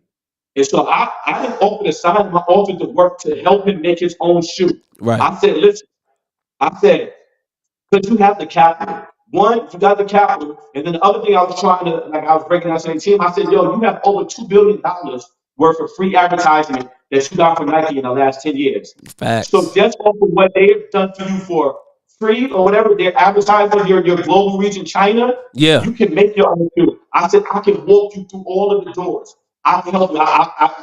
I'll be creative director for Kyrie Sports, and we can make the shoes. We make them the same people you're going to now because he ended up signing with Answer. I can take you to those same factories. Yep. Whereas now, like my whole goal for it was like, yo, you can make your own shoe. You don't need these companies. Like it's so much easier than y'all realize. And when I went to China this past year, right after my mom died, I went to China. As soon as I checked out of China, I talked to one of my shoe plugs there, and they told me before it wasn't even broadcast. No, they said Kyrie signed with Enter. They were talking about it here in China. So I already knew he was going to China, and it's just like I just think he missed the mark. Like I really do, and it's not. He didn't need to work with me, but I wanted him to have his own shoe where he, as a player, was the owner. Because I promise you, that shoe, I told him, I said, I bet my life that your first shoe that you make and you bring to market for yourself, you'll make over $40 million in 1 year. Wow. I'm saying if the shoe looks fire, you'll make $100 million in 1 year because you go direct to consumer. Kyrie he has his Native American roots. What do Native Americans don't have? They don't have jobs. But what else do they also have? They have no taxes. You could have built warehouses on all of these native lands. On the reservations, yeah. yeah. Fulfillment. They could have did fulfillment centers. You know what it costs? $150,000 to erect the warehouse. $150,000. You could have had a 20, 30, 40,000 square foot warehouse. Now you're giving jobs to all these indigenous people, and you don't have to pay taxes on it because it's on indigenous land. But so the fact that he went and just joined China, what's the difference between Answer and China and Nike? It's no different. It's no different. What do Answer do for black people? Absolutely nothing. Like Absolutely. That does nothing. When what was a bigger message? It's always a bigger message when a black man is independent doing it. It's never a message when you're taking a check to work for somebody else. That makes you an employee. Like Jay-Z said, you cannot, until you own your own, you can't be free. How we still slaves in 2016? Come on, you can't, man. because if you're signing a contract, you're not free. Come on, family. Hey, listen. It would have been, bro, the powerful message he would have sent all of these young kids, because Kyrie ain't no slouch, he ain't no bum. That boy is a problem on the court. Now imagine the guy, and the way he thinks and the way he talks. Now imagine somebody like that. Look at Patrick Ewing. He's still selling his own shoes, but imagine what Kyrie could have did. Like those shoes, I'm sorry, they're hard to get in America. When have you went into Foot Locker and seen an Anta shoe? Never. Clay Thompson has been on Anta for like almost 10 years or 10 years already. And I've never seen this shoe in a store. Yeah, never. So it's like, if you can control, like I said, go direct to consumer, and you can give these jobs to your people. You have all of these Native American tribes all over the United States that could have warehouses and fulfillment centers. You got to think about it. Okay, you got California. Okay, let's go to Nevada. Nevada can handle the whole West Coast. All right, you got Standard Rock. Standard Rock can handle the whole DC metropolitan area. Chicago, Detroit, right there. You have all of these different places where your tribes are that you could have had them moving these shoes. It would have took a year to get it up, but it could have happened, and it would. And he all he would have had to invest was like $1 million or $2 million, and he would have made $200 million. But they don't. But I think they wanted the comfortability of a company and check. But like, bro, we have too many people that look like us in this industry that have all of that. If you wanted a foot doctor, I even had a foot doctor already that was ready to come on board. You know what I'm saying? So all of these different things, foot doctors, podiatrists, speed training, grip, all these things, you could have hired these people. And some of these people would have worked for the low to build this up, just give them a piece of the company. And you could have really built something that was so amazing. And now I don't see, because Kyrie took that deal, who's going to be brave enough right now? Who do we see that's young and it's going to be like, you know what? I'm not going to go with Nike. I'm not going to go with Puma, right? You even got Jaylen Brown right now. He's boycotting Nike. But how you boycott Nike and you wearing Nikes? He's wearing Nike shoes and just taking off the swoosh. So to me, your boycott is pointless, because if I tell you I don't like Gucci, I ain't wearing Gucci, I bet not have a Gucci belt on while I'm telling you I don't like Gucci and telling you not to buy it. Because at the end of the day, Nike don't give you this for free. It's right. You're paying for those shoes to take the Nike swoosh off. And the Nike, guess what? With the swoosh or without, everybody in the sneaker game knows you're wearing Nikes. So what's the protest? Yo, family, listen. Had to hit the horns again, because right now, from now on, Sia, you are now the sneaker visionary, brother. You are the leading fashion visionary, because what you talked about was ownership at the highest level, and the bigger picture, the bigger message that Kyrie had an opportunity to send to all of the ballers that's coming up behind them. Like, yo, you don't got to sign to Nike. You don't got to sign to Adidas. You don't have to sign to any of those companies that are not owned by us. Here's another way that you can have complete and total ownership of your shoe, which means you can have complete and total access to the revenue that come in because of the direct-to-consumer business model that exists through social media, bro. So that's complete and total ownership and changing the game. And it just goes to the mindset that we have, that even when you have somebody that's breaking it down to you, we as a people still have that trauma that still allows us to have the trepidation where we don't fully invest in ourselves to the point where we can take it to the next level. So I'm hoping that Jaylen Brown and others hear this message, bro. They hear what you're saying and they hear this message and they take that step and they go ahead and invest in themselves, because that's the only way you're going to be free. You mentioned it. Jay-Z said it. Bro, if you don't own your own, you can't be free. And that's just real, because you still tell it. Yo, what's up? Something crazy? Jaylen Brown last year reached out to me, right? Before Kyrie. So Jaylen Brown reached out to me. He had his team come over right here in my house. Yeah. And I said, and because he wanted to make his own shoe. Because I had helped Montrez make his shoe. So he wanted me so he could make his own signature shoe. So I met with his team, which is his family, like his cousins and his brother. And I was like, I told him, I said, yo, you can do it. It's easy. I said, look, your first shoe, I said, let me make your first shoe. Let me design it. Let me help you walk you through it, right? And this way, the first one, it'll be a collab. It'll be Sia, Jaylen Brown collab. And then from there, the second shoe, the third shoe, you can do it all on your own, because with the first shoe, I'm going to teach you how we got here. Right. The momentum. And you'll have that momentum built up. Right. So then the next day, right? So that day they were playing against the Warriors. I'm a Sacramento Kings season ticket holder. So the next game, I know this you is be how at it goes. all the games courtside. All the games. So this is how it goes. Usually the team will go to they play the Warriors, and then that very next game is against the Kings, right? Yeah. So I'm like, so he goes to they play that game, and the next game he's going to be at the Sacramento Kings, and I was just like, I'm gonna bring my son to meet you, whatever, give him the jersey and everything, because now mind you, this is my time. Like I've been on the phone with them for hours, giving them all of this free game. Let's come to my house, give them free game, right? And all I'm saying, look, my son with the jersey, whatever, boom, boom, cool.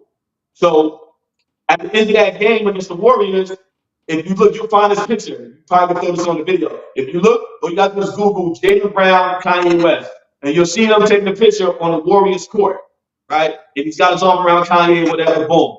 The next day, he comes play here in Sacramento. He salutes me, whatever, and I'm like, yo, yeah, after the game, he said, yeah, cool. So he's like, so we're waiting, right? We're waiting, me, my wife, and my son, we're waiting. Like it's like literally 45 minutes after the game's over. We sit in the family section. Yeah. And I'm texting, I'm like, yo, we waiting here for you. Like, to me What's already, up? that's rude. We're here for 45 minutes.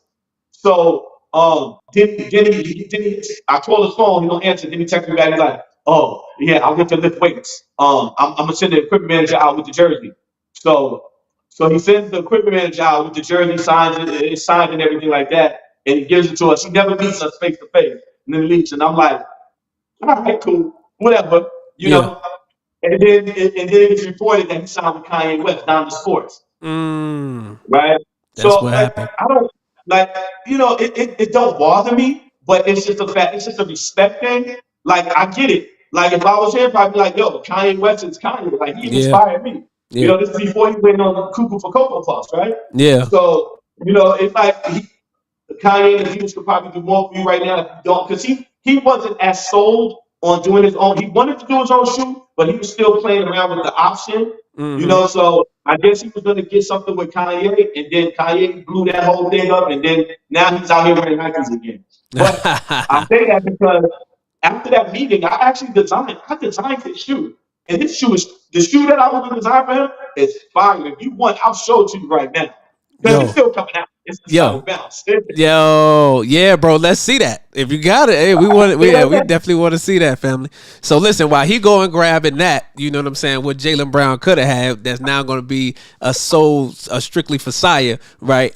Man, listen, man, this has been a powerful interview, family. Make sure that you are smashing the like button. Make sure that you are sharing this out and getting as many people tapped in to this conversation, because this is really groundbreaking, bro. Like, we really got a visionary here that's been talking about ownership, black ownership, man, and really breaking into one of the areas of fashion that dominate the culture. So, that's where we at with it. All right, so we ready. Sir. We ready.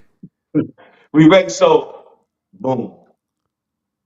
Okay. Can y'all see that? Yeah, go to slightly to the right. To the right? No, to the left. Right there. Bring it back a little bit. A little bit more. All right, boom, right there. Okay, yeah. Okay, yeah, we can see it. Yeah. So Jaylen Brown loves low tops, right? So we made this whole shoe we made it a low top, and he had this certain grip pattern that we like. Okay. So we did that. We had the carbon fiber. We got the bounce technology in there. This shoe hasn't come out yet. This is now called the Evo Bounce, but this would have been Jaylen Brown's shoe. And everybody who has seen this shoe in person, it's crazy. I had what's his name? Chase from Wear Testers. He wear tested. He said he was in a dirty gym and the floor was hella sandy and he gripped like no other shoe. Wow. So he's the best wear test in the game, and he's like, yo, I can't believe he messed that up. We even have the inner support lockdown. Like, this shoe looks better than all of those performance shoes that are out there right now. All these signature shoes, this is killing it. And when these drop, these could have been his shoe. He working around with shoes with a Nike sign off of it. And he had his own shoe that actually looks good and performs good. Like, bro. Yo, bro. Hey, family, listen, this has been a shift in the culture exclusive right here, bro. We just seen the shoes that Jaylen Brown could have had, family. But he decided not to. He decided to move on So and you've make never another. seen that too. But just from our conversation, I'm like, I know, I'm like, what do you like? What do you look for? Right? Yeah, So from that conversation, his people left. And that same day, I designed this shoe. I'm sitting there with my guy, like, boom, I already know how we're gonna do this, boom, boom, boom. And even on the back part on the hill, it has this rubber thing. We were actually gonna put this to have like, because his slogan is juice. yeah. So we was actually gonna have liquid flow through it. Ooh, Bro, bro, bro, bro, bro. we was gonna kill it for him. We was gonna Yo, kill it. yo, hey, Jaylen, if you watch this, bro, if you watch this, I don't know how this what the situation you got now, brother, but you might want to circle back around. Bro. See if there's anything still on the table, bro. He's a bigger free agent, but I'm gonna tell you like this: I'm a man of principle and I'm a man of respect. I would never work with him ever.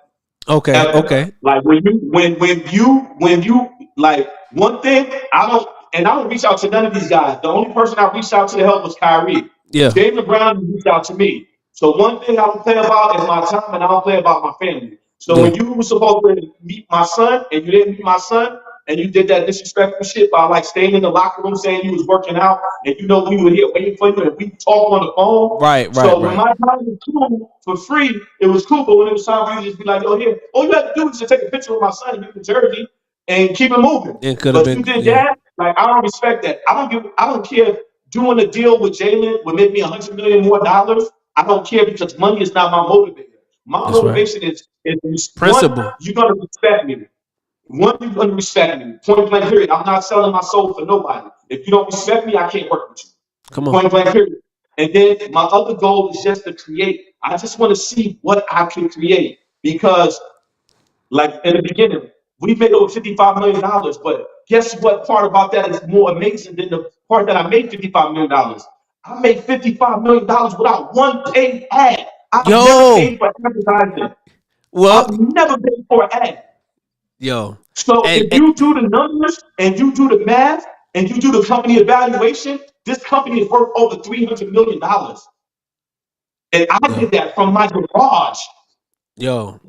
family, listen, man, you stole it. You stole it right from me. I was gonna go right into the fact that you got, you know what I'm saying, like you got the California office that got 8 full-time employees and they're probably grown since then. So these numbers are not the actual numbers. They're probably grown since then, family. So the California office, then you got the Colorado Fulfillment Center, as Yup. well as the Pakistan clothing factory Yup. that has 21 employees. Now, all of these employees don't make less than 80 bands a year.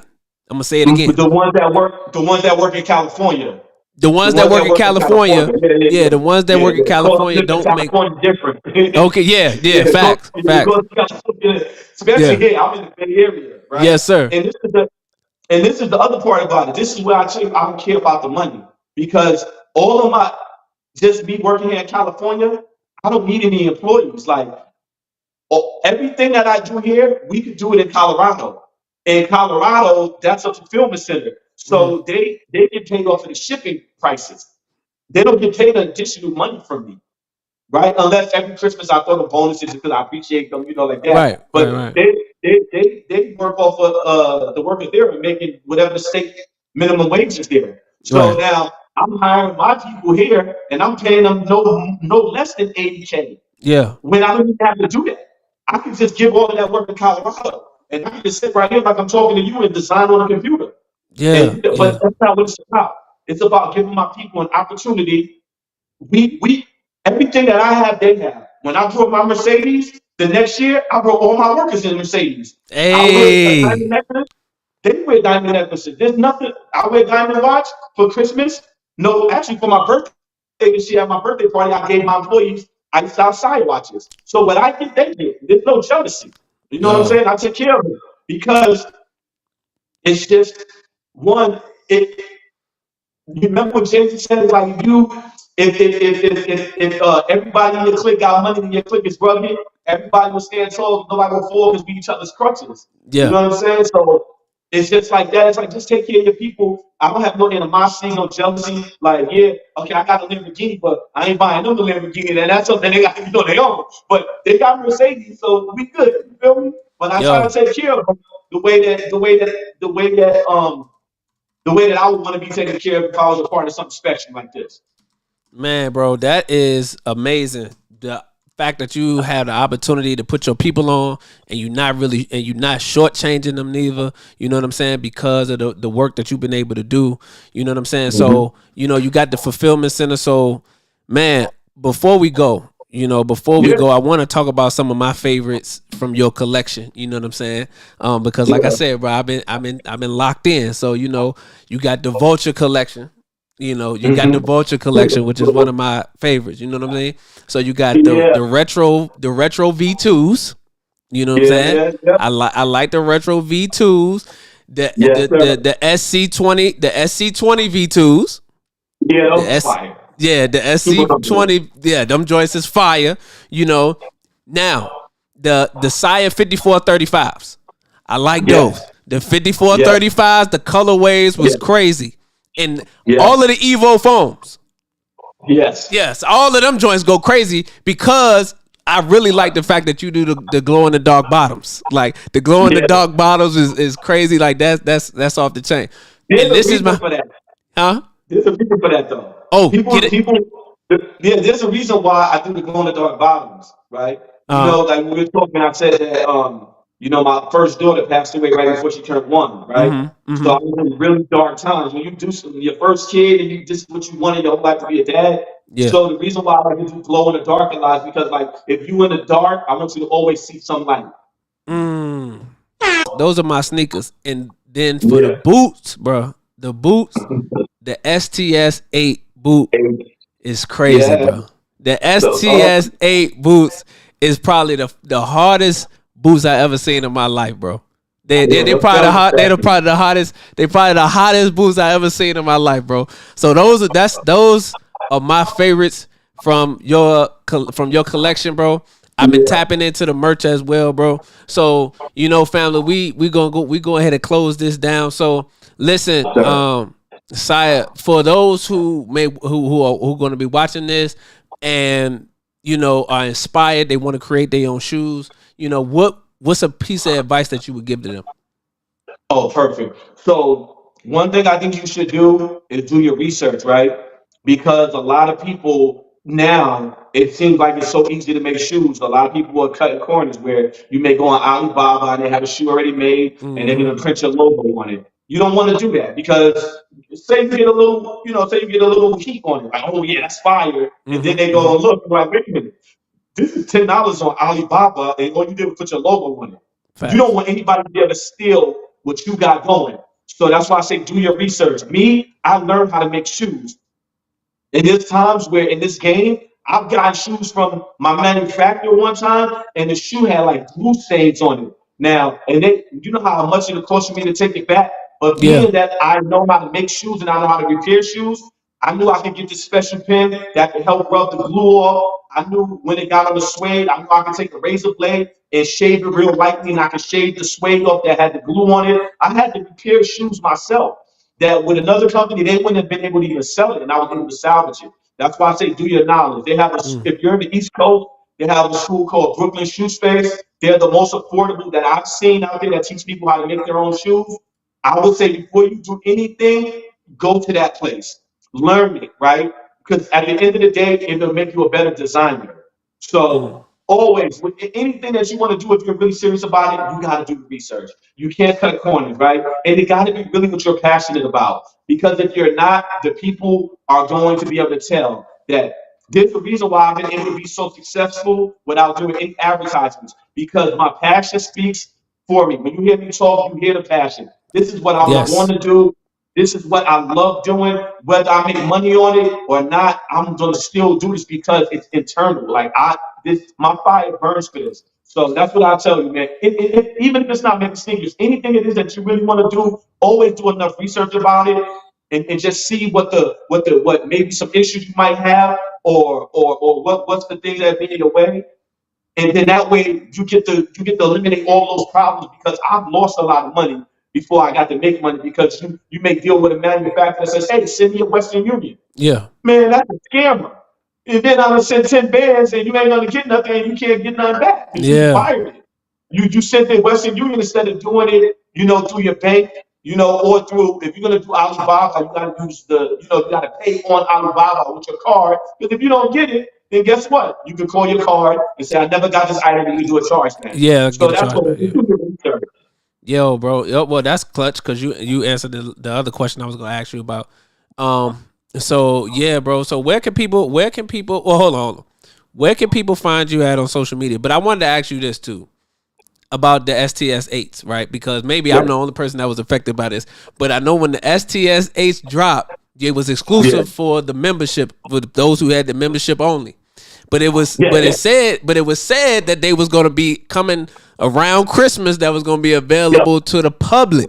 So I sitting in suspense for 4 weeks, waiting on them joints. I got a whole outfit in the closet specifically for the tan STS8, and then it get closer and closer to Christmas, and I don't see them. I don't know where they at, and I can't explain. So what happens is in manufacturing times, especially in these COVID times, is if there's an issue, like we think like now we have COVID, we don't think that it affects anybody else. Well, still in China they have COVID too, so they might have they might have COVID or they do rolling blackouts in China now too. So they'll have it where a factory or just a part of the city, they won't be able to have electricity for 12 hours, and then they do this. But so basically, it's funny that you mentioned those boots because I'm about to post on my updates that they're going to start shipping out tomorrow. But what happened was that's a new boot that we've done. That's also the thing too. I only know what the factories tell me, right? The factory said yes, you should have these by Christmas. Okay, boom. So that's why I always screenshot my conversation and put it in my weekly update. So like it's not me because I can't force them to work faster. So one of the issues, because the way when you get these boots, bro, you're gonna love them. But one of the issues they had was because the boot has like this polyurethane shell, but inside it has two different foams. So the first batch of soles that when they pulled them out of the molds, they had got a tear in the inside, so they had to redo them. So that was now they got it to the point where it doesn't do that anymore. They figured out how they have to grease the molds and all those type of things. But being that this was the first time that this is the new technology that I haven't seen done, they presented it to me when I went to China in May. Was it May? April? When I went to China in April, they showed me the technology, and I was like, I already know what I want to do with that. I want to do these boots, and I came with the little space type boot design. Yes, bro. Yeah, and then the 5435. That 5435 is my mom. Oh wow. May 4th is the day she was born, and she died March 5th. So that's the 54 and the 35. Oh, so that's how I came up with that number. Wow. Yeah, bro, that's crazy. On the fire. Yo, that's crazy, bro. That's crazy. And I'm so happy that the boots are still coming. That is still coming. Yeah, yes. So the boots are gonna start shipping. The boots are gonna start shipping tomorrow. Right now they're waiting for the boxes to get delivered because I made a super nice luxury box for them too. So those are gonna start shipping, and they're gonna, being that they were late, instead of them coming around Christmas, they're starting to come now. And they, like I said, they gotta pull the different molds out. I said, hey, send what's pulled right now, and I don't care if on Thursday you gotta send the other half and the other half and the other half. But these boots need to start coming. So once the members get theirs, we're gonna have the extra leftover pairs, and we're gonna sell those first come, first serve. Yo, bro. Okay, man. Thank you. Woo. I know y'all probably looking at me, hey, bro. I'm like a kid in the candy store, son, because that's different. That's different. So listen, they, tell the people where they can find you on social media, how they can stay tapped in, and how they can have access to the membership as well.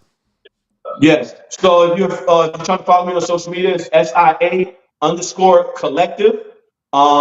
And that's our only Instagram page. We also have Sia Collective on TikTok. And then if you want to be a member, all you have to do is go on our website, www.siacollective.com.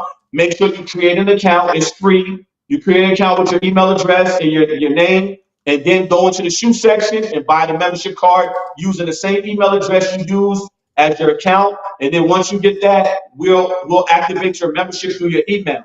but we'll also send you a card in your mail that will be able to tap it and get right into our Discord because we have a Black Wall Street in our Discord. So if you have your own Oh, that's brand or fire. you have your own cologne, anything that you sell, if you're a realtor, you're an accountant, you can go right on our side of Wall Street inside of our private Discord. And now you have people that are from this community that think like, yo, we need to support Black economics. So now they'll reach out to you and be like, hey, can you do my taxes? And then after that, the $150 you paid for the membership card is now a tax write-off because now you're using it as advertising if you're advertising the business on it.